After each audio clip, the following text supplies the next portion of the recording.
To know what it is. The Matrix is everywhere. It is all around us. Even now, in this very room, you can see it when you look out your window or when you turn on your television.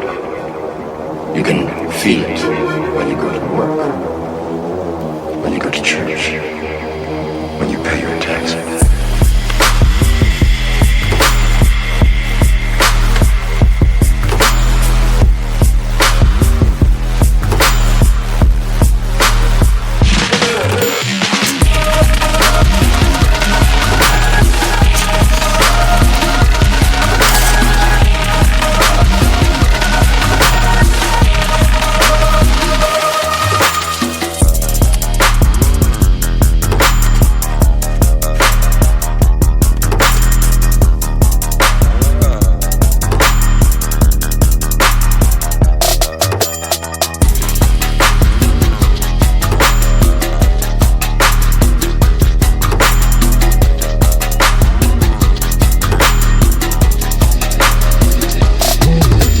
It is the world that has been pulled over your eyes to blind you from the truth.